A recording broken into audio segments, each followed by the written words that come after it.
So I wanted to share a couple of fun things that happened. I'm going to start first with a Motzi Shabbos thing.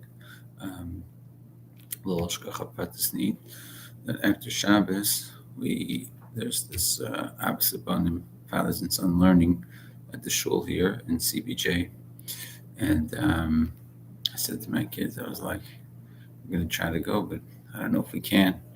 There's been like these terrible blizzards in town. And I was like, first off, we have a partially flat tire. So if the flat tire is completely flat, then we won't be able to go because we'd have to walk. It would take a really long time. We'd be super late and it's freezing out.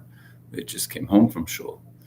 And then the second thing is that, if it's not shoveled behind our garage, then I don't know if we'll be able to get our car out.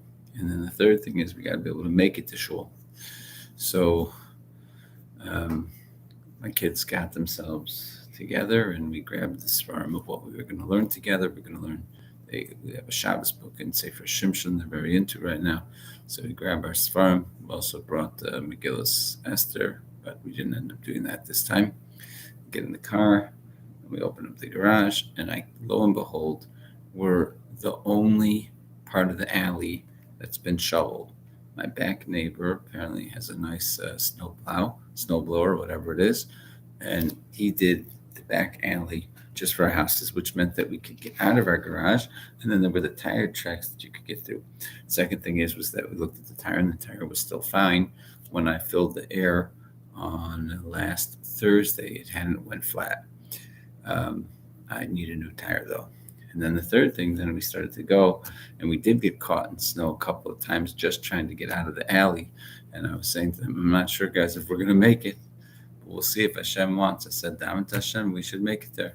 So we davened Hashem, and we got through that difficult spot, and we ended up being able to get to shul. On the way home, I said to my kids, let's daven Hashem that we're going to get home, because who knows if we're going to be able to get home. And the way home, we didn't get caught in that place that we got caught a few times, Baruch Hashem, and we made it home safely.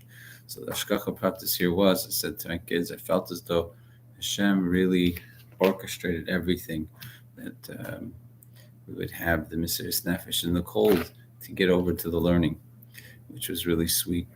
And then it turned out that back alley was completely cleared away for us, and our tire was good. So that was the first interesting, neat story I felt. Another neat story that I heard was about someone named Yitzchak David Grossman, who was a student of Rav Aaron of Karlin. And my kids told me by Sudat Shishi that they've already heard this story. I'm going to tell it in short, since apparently it's already written, and I have a chavrus in a minute. So, not the Yitzchak David Grossman that lives in Migdal Emek. So there once was this chassid, and he was on a ship, and the ship was there was a horrible storm, and the ship was being tossed around. And the next thing they knew, the ship hit another ship, and they got caught together.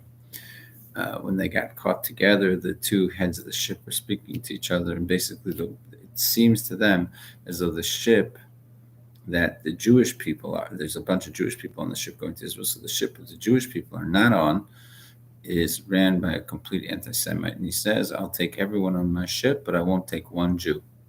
You could put people on my ship, but I won't take any Jew, because once they calculated what would happen with the ship, it was their ship that was going to make it, and the other ship was going to sink. It wasn't going to work if the boats came apart. And it was dependent on a certain type of a wind, and if that certain type of wind came, then they would, turn the motors on their ship, and that one would go away, and the other one would sink. But this ship person, the person driving the other ship, the sailor, said, I'm not taking any Jews on my ship. So they were done for.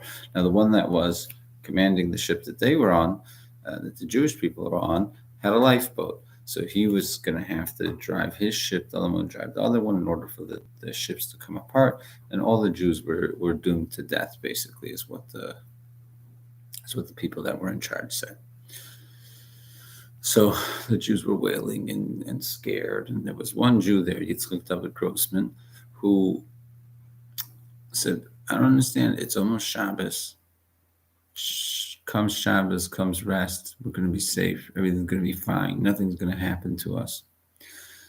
We're going to be good. Stop worrying about it. Let's get ready for Shabbos. So the Jewish people that are there are all scared, but this person is an example and a model for Emunas Hashem. And he gets ready for Shabbos, makes Kiddush, and eats a nice Seudah and tells everyone, stop being worried. Nothing's going to happen. And they wake up in the morning, the same thing. And then the sailor, the wind that they needed came, and the ships split from each other. What happened to the other ship? It turned over, and they all sunk, got lost in the sea with all the heavy waves. So now the sailor of the ship that they were on was already on his lifeboat, and he's calling for them, please help me, help me, help me. So they let him back on. And when this sailor comes back on, the captain of the ship comes back on, he says, I swear that it's in the merit of this Yitzchak David that their boat sunk and this book stayed afloat because it shouldn't have. It's a completely miracle. This I heard from Rabbi Chaim Tursky.